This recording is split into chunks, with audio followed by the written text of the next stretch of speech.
और फिर जहां से मैं मैनपुरी से चल के आ रहा हूँ, हमारे मुख्यमंत्री जी की सबसे प्रिय योजना चल रही है वहां डिवाइडर पर।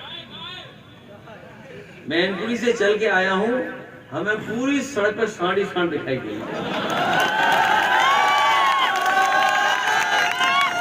बताओ किसान भाई, आपको तार लगाने पड़ गए कि नहीं लगाने पड़ गए?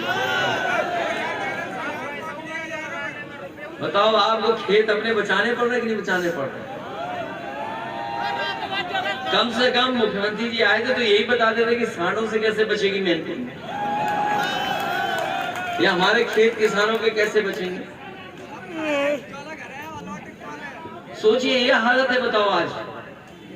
और बीजेपी वाले ऐसे ही करेंगे, हमें आपको उलझा देंगे और बंबई जैसी जमीन बेच देंगे किसी अपने प्रिय लोगों को, और हम और आप लोग उलझे रहेंगे छोटी छोटी चीजों में और बड़ी चीजें पहुंच जाएंगी किसी और के पास। इसलिए इनसे सावधान रहिए। अगर इनको पहचानना है तो सबसे पहले इनके सोचिए कि झूठ बोलते हैं। देश की राजनीति में अब सबसे ज्यादा झूठ बोलने वाला अगर कोई दल है तो वो भारतीय जनता पार्टी है, कोई दूसरा दल नहीं। जब भी इनका भाषण सुनोगे कहेंगे राम राज्य लाएंगे। आपको रोका किसने कि राम राज्य नहीं लाना है आपको? जहां जाओ कहते राम राज्य लाएंगे। बताओ दिल्ली की सरकार कितने साल से है? 8 साल से है कि नहीं है? और उत्तर प्रदेश में 6 साल लगभग होने जा रहे हैं। बताओ 8 और 6 कितने हो गए? 14 साल हो गए। अब राम राज्य तभी आएगा जब भारतीय जनता पार्टी का सफाया होगा। बताओ किसने रोका था इन्हें? प्रधानमंत्री आपका, राष्ट्रपति आपका, मंत्री आपके, एसओ आपके, सीओ आपके, डिप्टी एसपी आपके, डीएम आपके। कौन बचाए जो समाजवादियों का है? बताओ आपको कौन रोक रहा है राम राज्य न लाने को?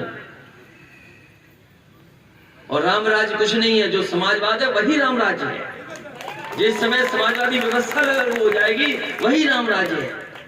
आपको किसने रोका है? केवल जनता को गुमराह करने के लिए आ गया। इसलिए हम आपसे विशेष अपील करना चाहते हैं, चुनाव का आखिरी दिन है और आज के बाद प्रचार खत्म हो जाएगा, कल का दिन खाली है। सुनने में आ रहा है कन्नौज की सीमा से कुछ पैकेट अंदर आ रहे हैं जो शाम को ठीक कर देता है। ये पुलिस कैसी है? अगर पुलिस चाहे तो तस्वीर भेज सकता हूं पैकेट लगे हुए इस तरह के। ये सार्वजनिक बात नहीं कहना चाहता हूं मैं। गाड़ियों में कुछ भर भर के आ रहा है, सुनने वाला एम्बुलेंस से भी आएगा ऐसा कुछ सामान। इसलिए हम आपसे निवेदन करना चाहते हैं, ये तो चुनाव के तरीके हैं। आपने प्रधानी में भी ये सब देख चुके हैं, ये कोई नई चीज नहीं है। प्रधानी में हम लोग सब देखते हैं, ये सब चीजें होती हैं।